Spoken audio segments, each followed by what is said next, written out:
नमस्कार ओडिशा आपण मानकु आम ओडिया खबर को स्वागत। आज हूँ सेप्टेम्बर 12 गुरुवार। आज खबर उपर आसतु नजर पकाइबा।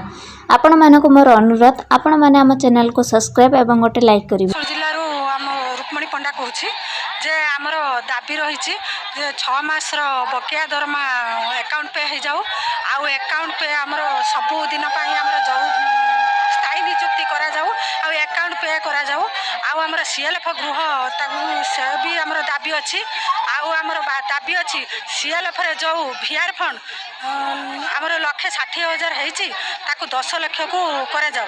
माड़ी आसिले महिला भुवनेश्वर रे चहल कले बड़ दाबी। गांधी मार्ग रे निखिल ओडिशा जीविका मिशन और मिशन शक्ति सदस्य मानकर बड़ आंदोलन। विधानसभा सम्मुख में एकाठी होई करिसेंती गर्जन। हजार हजार महिला एकाठी होई 6 मासर बकाया दरमा पाइबा दाबी रे आंदोलन को ओह्लाइछंती। जीविका मिशन और मिशन शक्ति सदस्य वर्ष वर्ष धरी काम करिबा परे पुनर्निर्माण आଳରେ ସେମାନଙ୍କୁ ଛଟେଇ କରିବା ଓ ନ୍ୟାୟ ନ ଦେବାରୁ ସେମାନେ ରାଜଧାନୀ ରାଜରାସ୍ତା को ओह्लाइछंती। ସେମାନେ 6 दफा दाबी रखिबा सह भारतीय श्रम सम्मेलन रे 45 और 46तम सुपारिश भितर वर्कर मान्यता दाबी करिसेंती। एथिसह स्थायी नियुक्ति मध्ये दाबी करिसेंती। गोष्ठी सहायिका संघ को टीएडीए मिलु नथिबा अभियोग करिसेंती। दरमा वृद्धि सह बैंक खाता को दरमा प्रदान दाबी करा जायछि।